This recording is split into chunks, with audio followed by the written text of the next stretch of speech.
while you're here, don't forget to check out the xreport.net. I repeat, the xreport.net for exclusive sports content written by yours truly, as well as fellow Hardest award, probably for all of us. Worst booking decision.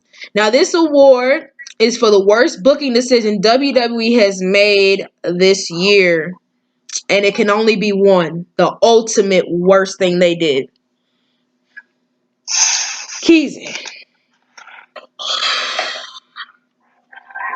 For me, I picked Alexa Bliss winning the Money in the Bank.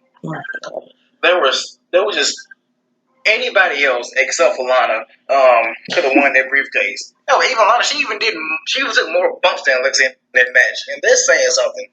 Like anybody else would have made a better choice. I wanted either Sasha or Ember to win, but I feel like that kid did so much more with the briefcase. But with Raw, we can't have nice things, especially this past year in 2018. So here's looking for a brighter 2019. I hope. I really, really hope. Malik, who would you give this award to? Man, it's a lot. But I'm going to go outside the box, right? I'm going to go outside. No one would think I'm going to say. The worst booking decision that WWE did for his career and for all his fans is pairing Bray Wyatt with Matt Hardy. Because you haven't seen Bray Wyatt since. You don't know what Bray Wyatt is doing. You don't even mention Bray Wyatt anymore. It's like, who? Husky Harris? Who? That is the worst thing they've done for this man, is pairing him with Matt Hardy.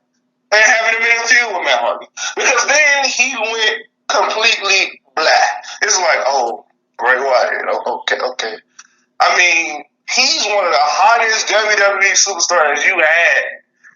And you just tastefully crushed this dude. Like, his career as a fan, it's just like, where is Bray Wyatt? Like, what is he doing? Like, where is he? You ain't mentioned him, brought him up, put him in no matches, nothing. Just nothing. After he went with Matt Hardy. So, yeah, he broke his career, so. Many things were broken in Matt Hardy's reign as the Raw Tag Team Champion. It wasn't terrible, but it was bad. Where is he now? With JoJo, I think he's okay. My worst booking decision. I will bang this on the table until it freaking happens. Not allowing Sasha Banks and Bayley to have a feud. And there was so many opportunities. The backstage riffs, the brawls. I am a 4-time Raw Women's Champion. How long did you keep it? How did that not matriculate into a feud? We would be fighting for weeks. And then no. Kurt Angle, when he was GM, said, "This is Raw. We settle things in the ring." Oh, but not y'all two. Y'all going to therapy. What? If anybody, Braun Strowman should went to therapy. Do you know how brilliant it would be if Sasha and Bayley were beefing on Raw and then Charlotte and Becky were on SmackDown? Do you know how remarkable that would be? Do you know how groundbreaking, how much TV ratings would go up?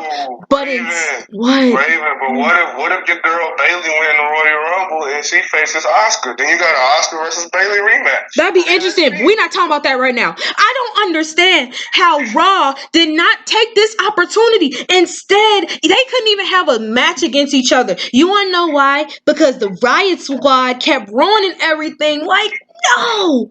WWE, I don't understand. You're getting tossed softballs. You're getting tossed balls the size of Earth, and you're still whiffing. And I didn't even know that was possible.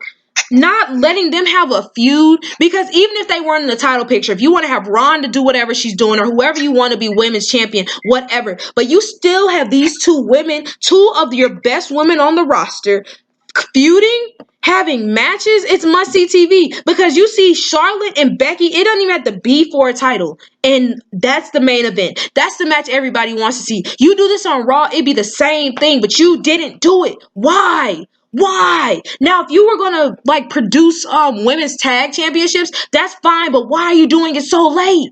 Do it now. As soon as they got back, cool, you should have announced that, because now it's too late.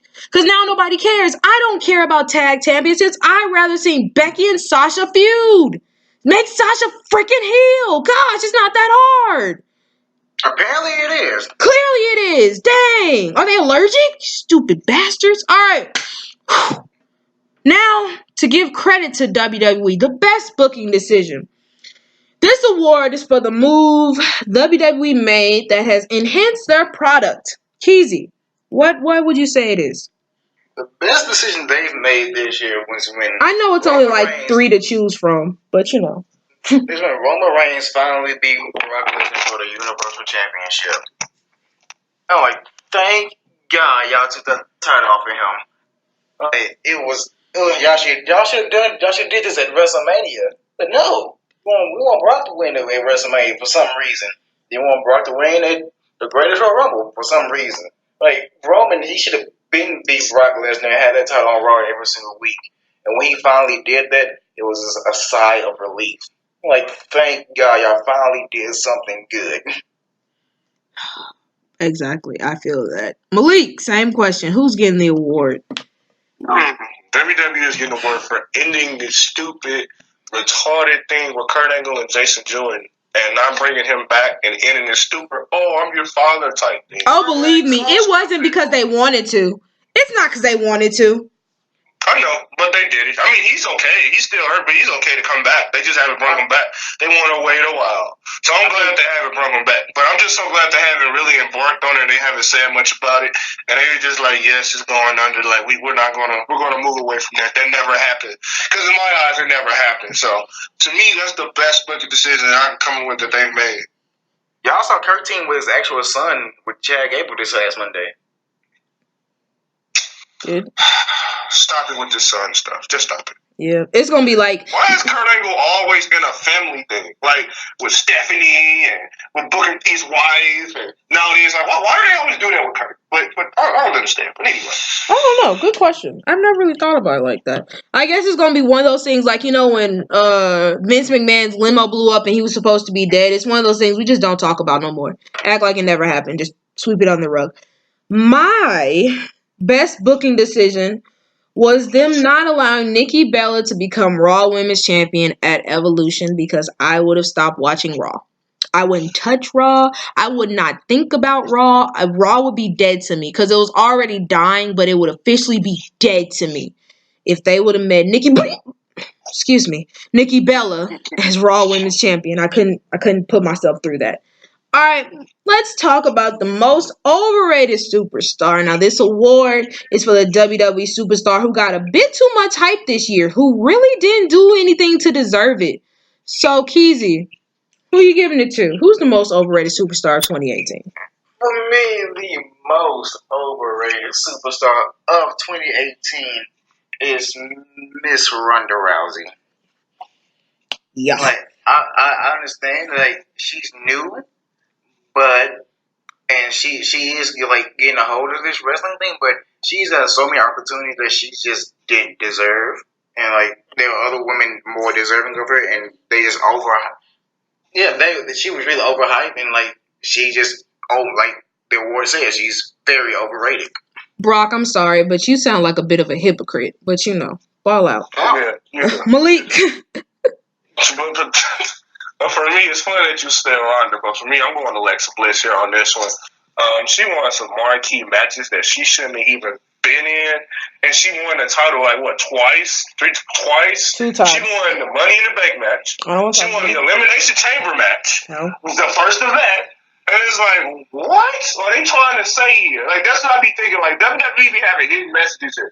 She won the first of that, and she won the first of that match. So it's kind of like, what? Yeah, I'm not getting it. I'm not getting it. It's Alexa Bliss for me, dog. Both great answers, but I'm actually going to go to another Raw superstar. You see how this goes? Where like the good awards usually go to SmackDown, the bad awards usually go to Raw. Mine is going to be Braun Strowman, who has done literally nothing this year but save Braun, become Raw Tag Team Champions for less than 24 hours, win Money in the Bank just to lose it at the following pay-per-view. He beat up Brock Lesnar in the face. That shit was funny. Yes, there's that. He's done literally nothing. And this will be probably considered a good year for Braun, but if in the scheme of things, he didn't do anything this year.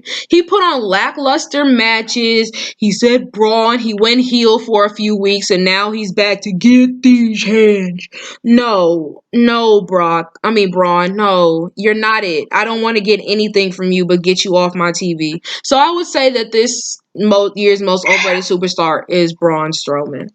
All right, moving on to the most underrated superstar. Now, this award is for a superstar who did a lot for the company or had one of the best years of their career this year, but doesn't get enough credit for it. So, Keezy, who's the most underrated superstar this year? For me, he didn't. I feel like he didn't do much because when he's given with, but I feel like he can do so much, and that is Andrade Cien Almas. Like ever since he's debuted on SmackDown, he has delivered in the ring with the likes of AJ Styles and Daniel Bryan. He has put on fantastic matches. It's just that he has not been used to his full capability, and hopefully in 2019 he finally gets the respect he deserves over on the Blue brand. They need to. SmackDown is so good at other things. Why can't they push Andrade? All right, Malik, most underrated. This is easy for me. I was going to go Kevin Owens here, but he actually won titles. For me, it's Sami Zayn. Now, the guy could put on a good match. The guy could talk on the mic. The guy has charisma. Why hasn't he won anything besides the NXT top? No. Why has he won anything on the main roster? Not a tag title, not an Intercontinental, not a United States, not a WWE, Universal, a Cruiserweight, nothing. He hasn't won anything. He's just there. He's there. He's like a good wrestler that's never going to win. Sort of like a Dolph Ziggler. Like he's like, man, he's phenomenal in the ring. He can talk, but man, he's not going to win. Like he's so underrated in WWE eyes. We see it as fans. Like this guy has something special. But then I guess Vince like, he don't have the size. He alright, I guess. He's so underrated. There is no more deserving superstar than Sami Zayn. Like he deserves something. Something. I agree. Give this man something.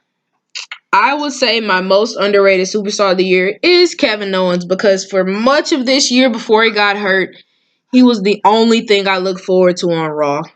Everything else was just so terrible or boring or repetitive.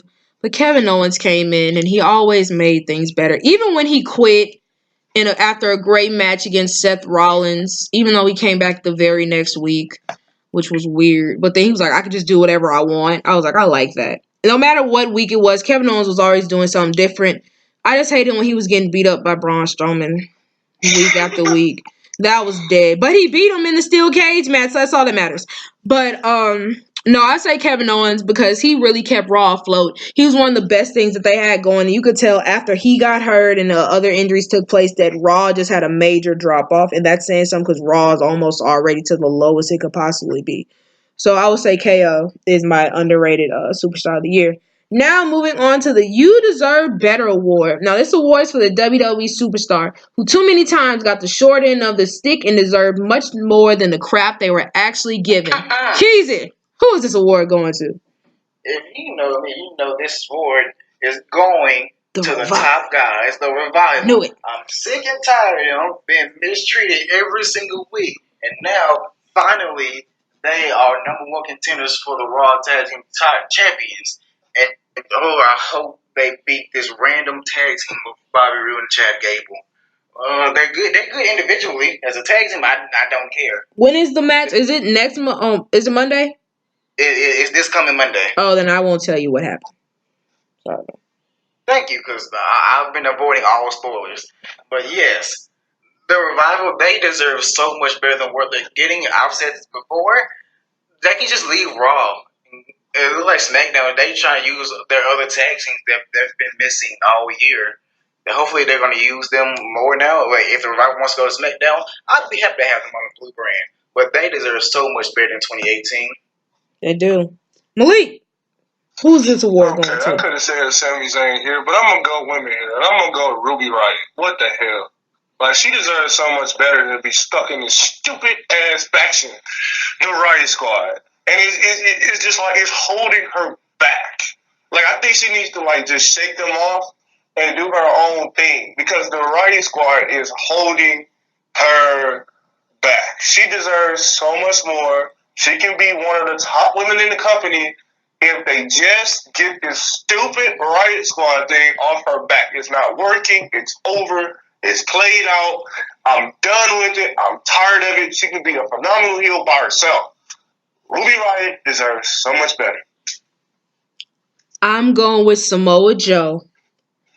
How are you always the best? You always have the best promos.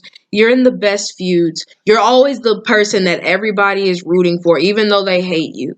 You have the best lines. You tell AJ Styles' wife and kid that you're their daddy now. Like, you have the most memorable lines of this whole year. You do the most extravagant stuff. You're always the best. You always carry your feuds, and you get nothing. Nothing. Absolutely nothing. I don't know if it's because you're a TNA guy. I don't know if it's because you're a bigger guy. You're a little husky. I don't know what it is. And I know it's not because you're Samoan because WWE loves Samoans. It's just ridiculous. My friend Joe deserves so much better. It's ridiculous. It'd be one thing if he couldn't wrestle, but he can wrestle. That big boy can move. He can move. He can talk. He can wrestle. He can put on great promos. His interest song theme is bumping. I'm not holding my breath on that. All this disrespect. Joe, you deserve better. If you were just going to keep getting treated like crap, you could have stayed on NXT or take your behind back to Global Impact Force Wrestling, whatever it's called now. I don't care. This is ridiculous. It's sad. You deserve better, Joe. Moving on to the I'm sick of seeing you on my television award. This award is for the WWE superstar who took up way too much airtime this year to the point where seeing them nearly made us ill. Keezy, who's getting this award? Now, my good friend Bria, she might have some advantage to this, but I don't care. I am sick and tired of seeing Shane McMahon on my TV. I'm tired of seeing him. For a year and a freaking half, he put himself in every single major storyline on SmackDown, including this year, and going to WrestleMania. He's the best in the world now. Don't forget that he's the best wrestler in the world. He's better than Rey Mysterio, Randy Orton, Miz, Dolph Ziggler. He's just the best in the world. He's just throwing hands with everybody. He's the greatest of all time. I'm tired of seeing him on my TV. He's always sweating for no reason at that point too. You just walk to the ring. Why are you sweating? Just get off my TV, please. Then he showed up on Raw. It's bad enough I see you on SmackDown. I'm not gonna see you on Raw and SmackDown. No. Good answer. I like that. Malik, same question. This one was hard. And I swear AJ Styles finished second. But I love this cat, but godly, Seth Rollins. I get tired. This year I have gotten tired. I have gotten tired. He's been in every single thing, every single week for hours and hours and hours, and it's just like, oh my God, he's either a tag champ, he's an intercontinental champ. He's in a feud with somebody that don't make sense. He's getting his ass beat. It's always something. We get the dude can wrestle. We get the people like his theme song. We get that. And I like the dude. But I get so sick. And I said it was close between him and AJ. But I get sick of saying Seth Rollins. SmackDown is not 3 hours long. So I get sick of saying Seth Rollins. Backstage, in the crowd, oh man, it just tires. It gets tiresome. It gets tiresome saying Seth Rollins. I want to burn my TV down. I want to burn the house down. Because I get tired of seeing him. I get tired of it. I'm tired of it. He's terrible. It's so terrible. It's bad. Yeah, I'm in agreement. I also said Seth freaking Rollins. And I understand it's because he's healthy now, doesn't have a torn ACL. And I guess they're trying to make up for lost time when he was hurt all the time. But good God, man. After a while, it got to the point where I literally could tell you what he was going to do before he even did the move. Like every Raw, he either opened it or he had a promo, and it just got so draining. And the thing is, if this was heel Seth Rollins, I think I'd feel better about it. But face Seth Rollins is boring. How are you gonna be like one of the leading people in World Wrestling Entertainment, but be boring? You're so boring, man. It's okay if you have a great match, but golly, if you can't make me be like, yo, that was cool. Wait, is it me or is he overrated as a talker on the mic? He's a terrible talker. Bro, I'm sorry. He's very overrated now. As a heel, it was fine. Heels get more leeway, so you could say that. But I mean, as a face, I just hate when I hate hearing Burn It Down. And not only that, but it was always the same matches over and over and over and over. Hey, that match again. Oh, look, there's that match again. Over again. It's like, golly, I don't want this no more. He made the IC title irrelevant. He made it a prop. Like, I have not seen a good IC champion since The Miz.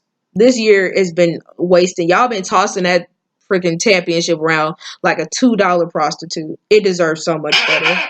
But speaking of things we got sick of seeing, it's the oh my gosh, not this match again award. Now this award is for the WWE match that was nice at first, but after seeing it for the billionth time, it started to get really, really old. Keezy, who are you giving this award to? There was so many options for this one, but picking up what y'all just said, it has to be Seth Rollins versus Dolph Ziggler for the Intercontinental Championship, or just in a regular match, or even the tag team match. Those two fought for so long and so many times. Like, okay, I'm y'all put on good matches, but I'm tired of seeing this. I'm just so sick and tired of seeing this. Like, y'all can pick anybody else for these two to feud with, but yeah, we get to see these two wrestle over and over and over again every single week in the same match. And it's always like the same 5 moves between them. Like, I understand they're great wrestlers, they're great together, but we don't want to see this match again. Then they just flip up with the IC title for a while. Like, okay, can we move on? Please. Malik, who are you giving this award to? I swear that was mine. That was mine at first. But for me, it was Brock Lesnar versus Roman Reigns. And every single major freaking pay-per-view, I would have to sit up there. I went to WrestleMania. I had to sit up there, last pay-per-view, last main event match, and see Brock Lesnar versus Roman Reigns. And I always would see Roman get tossed around, like Raymond always say, like a $2 hole. He got tossed around, suplexed, busted open. It was the same result over and over and over again. It was Brock versus Roman, Brock versus Roman, Brock versus Roman. It was just like, oh my God. Like this match again, man. I don't want to see. I don't really care. I mean, I want Roman to win because a champion can be there, but it's like, can you do something else? Like, man, yeah, it was Brock versus Roman for me. But that Dolph Seth, yeah. But yeah, it was Roman versus Brock. All of those were finalists. But I knew I was going to get sick of this feud after what was supposed to be the dream matches of dream matches. I already know what you said. Was an utter letdown. AJ Styles versus Shinsuke Nakamura. Oh my gosh. That was up there with mine too. Yeah. I think what made this worse for me is because I actually like Shinsuke and I wanted Shinsuke to win. And so each time they kept having matches, I was like, well, maybe this will be the time that Shinsuke wins. And then, of course, I was wrong every time. So, and then the match at WrestleMania was so lackluster. And it was just like, dude, what? How'd you get outshined by an old man Angle and Triple H and Stephanie McMahon and Ronda Rousey? Like, that match was not it. And I'm not going to say it was bad, but it wasn't great. Yeah, like, y'all could have did this. Y'all could have did this on WWE main event. Like, this ain't even worth my programming. So, and then just seeing it at the next pay-per-view, oh, look, it's on SmackDown. Oh, but it's not going to be for a title, so we're going to do it again at Money in the Bank. And it just got really old. And it got worse because it was like, I just want Shinsuke to win, but Shinsuke's not going to win, so I don't care what y'all are doing. Stop it. Stop doing this stupid match. So that definitely gets the award for me. Now moving on to good things. Feud of the year. Now this award is for the feud that was the best and most engaging throughout the company, no matter which brand, which means it could be SmackDown, Raw, or NXT. So Keezy, who wins feud of the year? For me, it's a feud that's been going on for a long time now, and actually it still is going on. And I'm still very intrigued to see what they're going to do with it. Is Becky Lynch versus Charlotte Flair? Those two just have a certain chemistry that I've just not have gotten tired of seeing yet.